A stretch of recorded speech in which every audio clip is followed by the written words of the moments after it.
What's up, everybody, and welcome to another Talking Greatness with Jim Dirt 54, sponsored you guys today by Lebron's. Okay, if you guys ain't got no Lebron's out there, make sure you guys check it out. Okay, make sure you guys don't forget to like and subscribe on the video. Okay, so here we are, you guys, episode 3. If you guys have not heard my first 2 episodes, we went and talked about The Undertaker, who was an absolute icon to the WWE business. We went and talked about the next person, which was Julio Jones as an Atlanta Falcon. Now we're moving on to a big name. All right, if we talk in the sports world and we talk about a lot of things going on, the number one thing we always seem to be talking about is something about LeBron versus Jordan. We talk about this GOAT case all the time. You see it on TV, you have conversations with your friends, everything like this goes on, and everybody's got a side. As you guys can see what you're wearing right here, and as you guys will, you see I represented, that's my guy right there. That's the GOAT. There's nobody that I believe is better than LeBron James. To me, I believe Michael Jordan is the best offensive basketball player to ever play the game. But if I was to pick an all-around greatness in a player and built-wise as a player, I'm going with LeBron James. And that's where we're at here today. This is a 2-parter episode, so you guys, this is the first episode. We're going to kick it off of LeBron James on episode 3. We're going to be kicking off his early stint in Cleveland all the way up to his first and only run in Miami, okay? Lots of good stuff happened in this thing, so let's get right to it. So at the 2003, at the age of 18, coming straight out of high school, this young kid from Akron, Ohio, who has been told he is the chosen one. You know, when you go into a league like this and you get put so much pressure and so much, you know, they're putting everything and putting so much weight on your back to see if you're that guy, if you're that killer that everybody wants to see, all right? That's what we're trying to do here, okay? LeBron James was the first overall drafted at 18. Youngest player of all time to get drafted, okay? Respect to this man to be an 18-year-old kid out of Akron, Ohio, going to Cleveland to try to change it up. And just his first stint there in Cleveland, he did an upswing of 16 wins, of giving them a 16-plus wins advantage. Still missing the playoffs, but still feeling like you see something going on there. 4 years into the league there, he went into the NBA Finals in 2007. You guys want to know what he was doing there in the NBA Finals in 2007? LeBron was having one of the best years. He was averaging 30 points, 7.5 rebounds, and 6 assists, and cooking as what he does. That is what LeBron does. And for this man, despite them losing a tough game to the Spurs, a young man, 4 years into his career, with a nobody squad. You know, you think about, you know, Kobe when he finally got Shaq, you know, that was always a good thing. You know, Michael Jordan always had some people around him that you would know. You know about that person. So respect to LeBron and what he's done.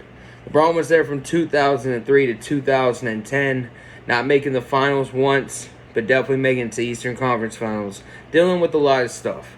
His highest scoring game that we can remember was 41 points. He is the youngest player in NBA history to have a 40-point game, which is a lot of respect for him. Let's read these accolades off up here for our boy LeBron, okay? We look at LeBron's first stunt, okay? We look at a Rookie of the Year. We look at a 2-time All-Star, MVP. We look at a 6-time All-Star altogether. We look at a back-to-back person who won MVPs in 2009 and 2010. We got a 4-time All-NBA First Team, 2-time All-NBA Second Team, and we got a 2-time First Team Defensive Team of all time. This man has been great. He averaged, just through them routes of seasons, 27 points, 7 rebounds, 7 assists. He was something special to watch. A lot of people put, you know, when you got, like I said earlier, when we put so much pressure on a guy and you making him feel like he has to be that one, Jordan didn't have to come in with that pressure. Kobe didn't have to come in with that pressure. Everybody wanted to put pressure on this kid, and he definitely showed out at what he did, okay? Whether he didn't go to the finals, the stats are there, the accolades are there. This man did something that a lot of teams couldn't do, especially taking a young Cavs team that had no potential to the finals, to taking this team to an Eastern Conference championship, taking tough losses to the Boston Celtics. It's rough for him. And a lot of people knew that around the end of this, Cleveland first in, he was going to have to leave. He was an absolute beast. 51% from the field. Change that up. 51% was Miami. 56% from the field when he was in Cleveland. He was young. He was great.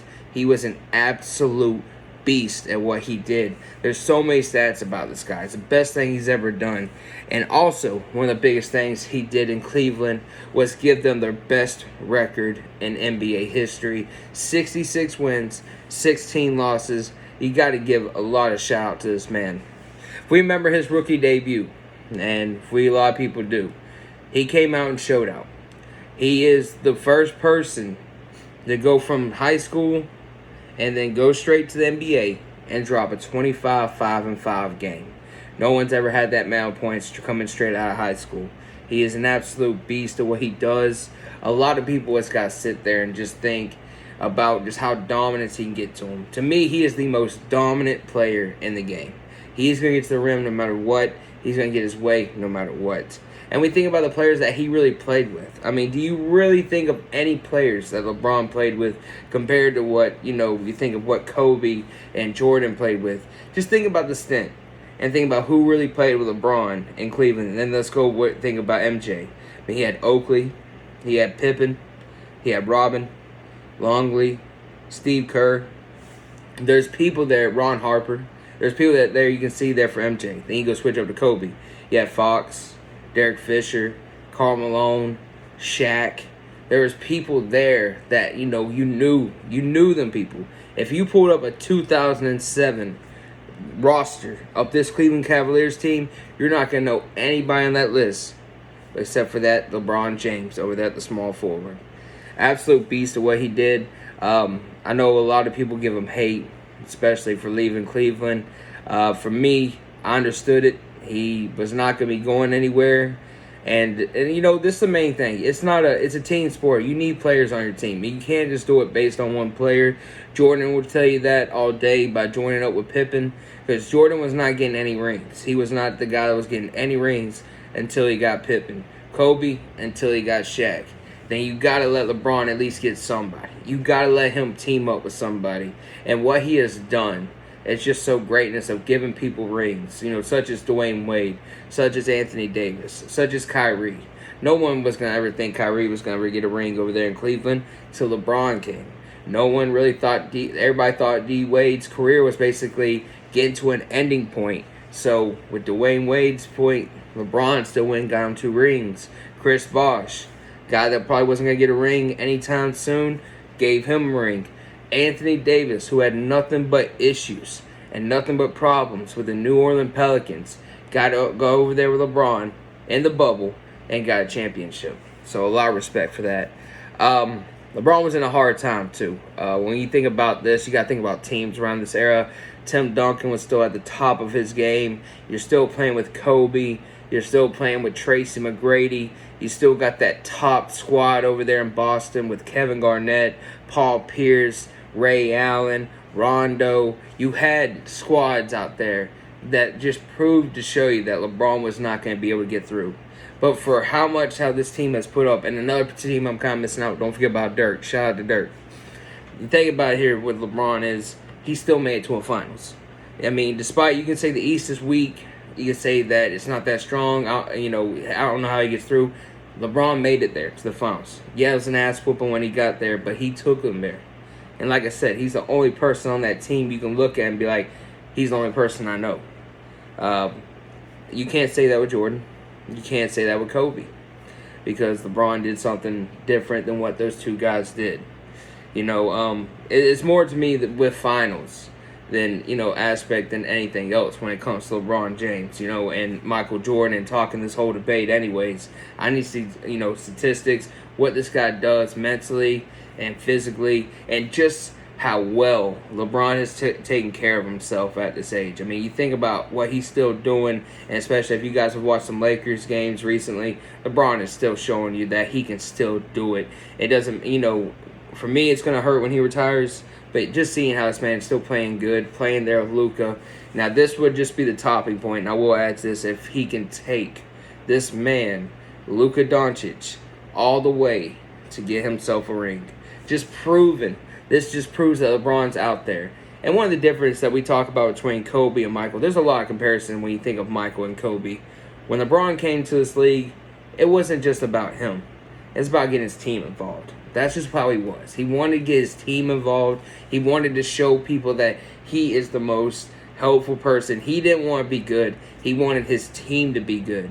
And that's one thing about it. But that's respect the difference between Michael and Kobe. Michael and Kobe were more of just, I'm going to take this and I'm going to show them why I'm the most dominant player in the game. LeBron was just built different. You know, you look at also LeBron, when we talk about statistics, we talk about most points in history. I mean, to do that is absolutely wild. I mean, no one would ever think that LeBron James would ever hit that mark with the most points. And to be in the top 5 and just assists just shows you how much that I can go to the basket too, but I can also show you that I can get players advantage and all that. A lot of triple-doubles for LeBron in his career. You got to give a lot of respect to that guy. Like I said, there ain't really much that you can talk about Cleveland except, you know, rookie year Magic, a lot of stuff dealing with that, and just proving people wrong, proving people that he is better than what you guys seen out there. He's you know, put all this pressure on him, and it gets to a point where LeBron had to leave Cleveland. If LeBron didn't leave Cleveland, there was going to be so much motion about LeBron James is not this guy that we all thought about. LeBron James is not this guy that's actually going to be a championship material guy. He's just going to be a stat packing type person. So a lot of hate, you know, when we talk about him going to Miami, we talk about that's a lot of hate and all that. But man, what this man did was a smart decision, and I don't know what he would do if he never went to Miami. I don't know what he could have been. We talk about a lot of this stuff with LeBron. Like I said, he's got so many accolades at what he's done. What a beast that he's probably done here in all this type of run. 7 years, man, doing this type of deal is just absolutely incredible. Just the makings of what he did. So we keep going past this with LeBron James. You know, we talk about his career in Cleveland, and now we're going to jump over and head over to Miami. When we start before this, we talk about the decision. You know, LeBron goes on this air. He's aired live. We're talking here at this talk. Is he planning on going to Miami? Is he staying in Cleveland? A lot of this conversation was going on. And when he said the words, I'm packing my bags and headed to Miami, this was a different LeBron that we were going to see, in my opinion. This was going to be a guy that was going to be a killer. He's going to have somebody there to, you know, be there and dominate with him.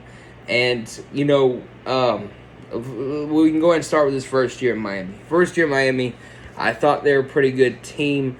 I think they had a lot of mistakes going its way. There was a lot of just getting used to. But the main focus that we've seen is that it was still based on a Dwayne Wade type team. And my thing about it is that you got a 2-time MVP over here who's already took a team to a finals by himself, despite Dwayne Wade being a championship. This should have been all LeBron in his way of him running the whole team. Remember the whole 2011 playoffs, and we talk about this again. The East is weak. We get that all the time. The East is weak. The East is weak. You can stop the man, bro. I mean, just because, you know, either build your team up and get them stronger than these, or figure something out. Seemed like great year for them in the playoffs. They looked pretty good in 2011. Looked good into the playoffs. And then I remember watching against the Mavericks. I thought this Miami Heat team was so dominant at what it did. And watching the Mavericks finals was probably one of the most, actually to me, probably the disappointing losses I've ever seen in LeBron James' career. I know it was based on Dwayne Wade-led team. It was a big three meeting with these guys. You know, Chris Bosh is there and trying to do this. But I was very devastated for LeBron, especially from the year before when he was in Cleveland and he just got knocked out of the Eastern Conference Finals. But this would be as many runs of going to the finals. And that's the thing about it. It's just that if you wanted LeBron to stop going to the finals, you had to find a way to stop him. You had to find a way to calm him down and not be the most dominant guy. Find people in the East just to slow him down. Because we talk about this, and then it's kind of funny because as soon as he comes to the West, and within 2 years, he gets a ring right back. So, just didn't make a lot of sense to me in that matter. But he just dominated what he did. Like I said, it was a disappointing loss. Had J.J. Barea. I mean, we talk about him was just playing the best type of basketball we're out there seeing. He was just shooting so great and having the most dominant games that we've ever seen. It was absolutely wild when it came to that. Dirk was having his game. Jason Kidd was at the final part of his years. He was doing good. Jason Terry was doing his part. And I just seen a frozen team whenever I got to see this team from Miami in the first year. And now we got a lot of doubters looking at his way. We got a lot of people saying, LeBron, maybe you're just not the guy. Maybe you can never get a ring. Maybe you're just the guy that's going to deal with this. And for me, in the type of sense around this time, it really hurt. That Dallas one really hurt. I think that LeBron should have 5 rings. In my opinion, if there was another one he deserved, it's probably that one. It really hurt. So we jump up to the 2012 season. And I seen something that I didn't see from the last year before. And that was the fact that this team actually looked really scary to deal with. They were so crazy in the playoffs. I mean, not the playoffs, the regular season. They were just so much of a beast mode. These guys were such dominant players at what they did. And they were just killing folks left and right. If you guys also remember, LeBron and Dwayne Wade, they're finally pushing this to a LeBron-type side. Now, when we talk about this, a lot of stuff in Miami, there is some stuff that we can say about LeBron just going in his run in 2012. But during his 4 years in Miami, I thought I'd lay you guys out with this. He averaged 27, 7, and 7, which is absolutely ridiculous how he averages the same thing he did in Cleveland. Another 4 years he did again. So for the sake of argument, for 14 years, this man LeBron was averaging 27, 7, and 7. Absolutely great numbers to keep up there. He was a 2-time champ. He's been to 4 finals he went every year that he was with Miami. He went to the finals. So you gotta give him respect for that. 2-time final MVP. And of course he made the all NBA first team twice. He was a all-star every year and just did the best shot. And then absolutely beast in the playoffs. Playoffs were just remarkable at what he did. 26 points, 8 rebounds, and 5 assists. So he even swore, if you guys even remember, he even swapped jerseys. He went from number 23 to wearing number 6. He was just starting like a new era with this type of deal. So many accolades. So we go through the 2012 season. He goes right through the dang East again like it is absolutely nothing. We look at this team that they're going to face now. We're looking at this OKC Thunder team from 2012. You look at James Harden, a young Westbrook, a young Kevin Durant. Kevin Durant was MVP that year, so a lot of respect to that man right there. And this was finally the year that we finally seen a Miami team looking good. LeBron was absolutely phenomenal in these finals, offensively. And defensively was just an absolute killer. He looked so great. Dwayne Wade was out there playing his thing. We thought we looked like a lot of players that we, kind of missed too. You think about like Mike Miller. You think about Mike Miller, right? You think about Haslam. Can't think about that. You think about Mario Chalmers. You think about these guys that were still in the picture with this fight. So there was a lot of good players there. Birdman. Can't even forget about Birdman. So a lot of great weapons on this team. And LeBron, I remember, you guys should never forget what he said when he got his first championship in 2012. He's holding the championship. He's looking at the camera, and he's saying, it's about damn time. And for me, that was the same words that came out of my mouth. It said, man, you've been here for 8 years in the league. It's about damn time. It's about time you show these guys that you're going to be a champion. And it was an absolutely great. Now, this is the second straight year LeBron has been to the finals. Second straight year. Now we go to 2013.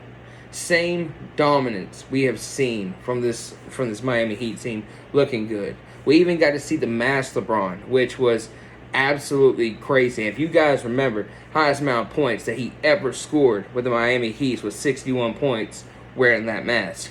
He was an absolute freaking icon in the 2013 season. He was one of the best LeBrons I've ever seen. There's only one LeBron I would put above him, and that would be 2016 LeBron, which we will get to next week. He was just so dominant. I look at the Spurs team that they faced. You think about Tony Parker, Ginobili, Danny Green, Tim Duncan. Just so many great people on that team that wanted to fight to get the championship. You had a young Kawhi Leonard who was giving LeBron problems, and a young Kawhi was just absolutely ridiculous on defense. And you can see it in LeBron's eyes when he's seen that man Kawhi Leonard come out. He was kind of frustrated. There's always that player that can frustrate you. Just like with Kobe, one he always had issues with was Tony Allen. Tony Allen was such a dominant defender of what he did, especially with the Grizzlies. He was just an absolute beast over there. So you always have that one type of kryptonite. But this team came out and had one of the best series that we ever had. Back and forth, back and forth. You think in Game 6, which we all know, we always talk about it when it comes to this, we talk about the shot. What a lot of people don't say about this is that LeBron was, cooking that game. A lot of people don't say that, yes, he made the shot, but LeBron was cooking that game. LeBron was having an absolute outstanding game. I remember where I was at that day. I remember what was going on, and I actually remember watching it. I was actually sitting there at work, and my buddy of mine, he was my supervisor. His name was Dallas. Shout out to my boy Dallas. He was such a big-time LeBron fan, kind of like me. And I remember us sitting in the back room. He had it on his phone, and all of a sudden, I seen that missed shot. I seen another missed shot, and I'm sitting there just like, this is not about to happen again. We're not about to see LeBron go to his third straight final and lose in this one again. And we seen Ray Allen hit that shot. And to me, it's probably the best shot I've ever seen in playoff history. I mean, we talk about a freaking sniper, man. That's Ray Allen. The way he just, as soon as he got that pass, the way he jumped and to make that shot was just very incredible. It saved, to me, that shot did kind of save LeBron's career in a tight manner. But you look, like I said, go look at the stats of that game and tell me, is it all blamed on LeBron? It was an absolute crazy shot. I remember going absolutely ballistic when it happened. It was just a shot that I never believed would happen. So, Game 7, I knew it was locked. I knew LeBron was going to do it. And as you guys know it, back-to-back champs, LeBron does it again, rocking with Miami. And I think if we would have seen something different in 2014, we probably would have seen the stint probably last longer. This was his last year. And for me, I didn't know if he was going to be going back to Cleveland. I had no idea what LeBron James was going to end up doing here. I had no idea where he was going to go. Last stint, with Bosh and D. Wade, and you want to try to go back again. And for the 4th straight year, he goes right back to the finals. LeBron does his thing, usual regular season cooking and doing this. And once again, they fly through the East. So let's just make this, really close. Every year that he went to Miami, every year, switched up, brand new team, new coach, new area, new stuff, and he still went to the finals. Despite losing, he still went to the finals, all right? And you guys remember, before all this, LeBron didn't have any first-round, exits. He never did. He wasn't a first-round exit type guy, and he's never been swept in around until he played the Nuggets way down the line. This is like past, LeBron James type deal. So there should have been teams in the East around this time that should have won and stopped LeBron James, but they couldn't. So for 4 straight years, this man led dominance and went back to the finals and defeated everything in the East. So when we talk about 2011 all the way to 2014, all you can talk about is this Miami Heat, LeBron James, Dwayne Wade, and Chris Bosh. That's just how it goes. And for them to play the Mavs, which, Dirk was at the point he was about to retire at that point and be basically done. Jason Kidd was at retirement. Jason Terry was at retirement around that time.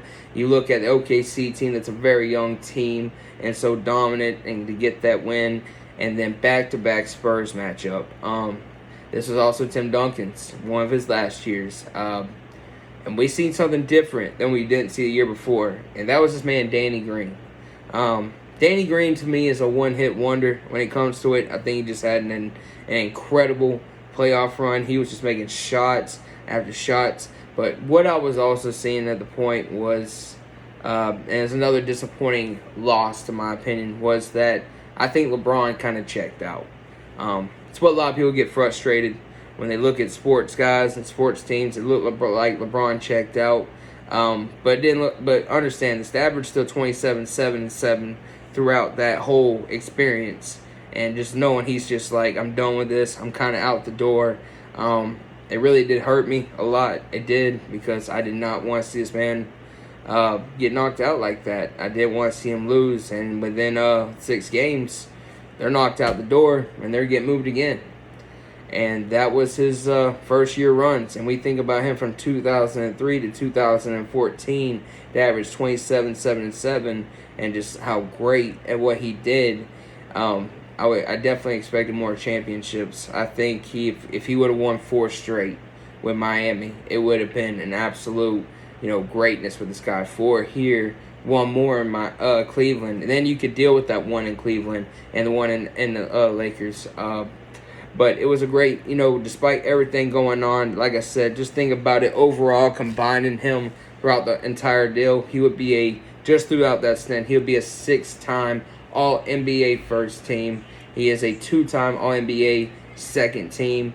He was the freaking All-Star all 4 of them years of the Miami Heat. Plus, you got to tell him, so he's a 10-time All-Star around this point.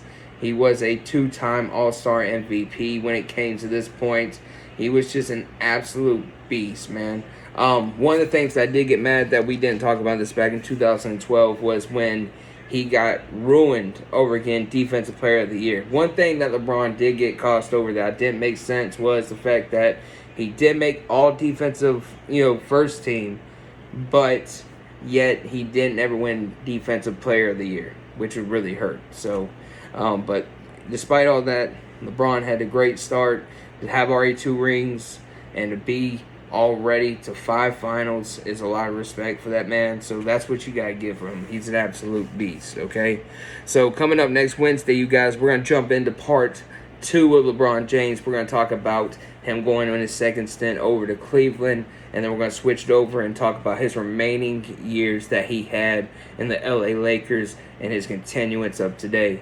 Remember, you guys, every episode comes out every Wednesday. Make sure you guys don't take a listen to. And remember, we are always here sponsored by the LeBron James big time footwear. So make sure you guys go shout out to this boy. Appreciate you guys again. Thank you guys. Hope you guys take a listen to. New episode coming out next week. Make sure you guys do not forget to like and subscribe. You guys have a good one.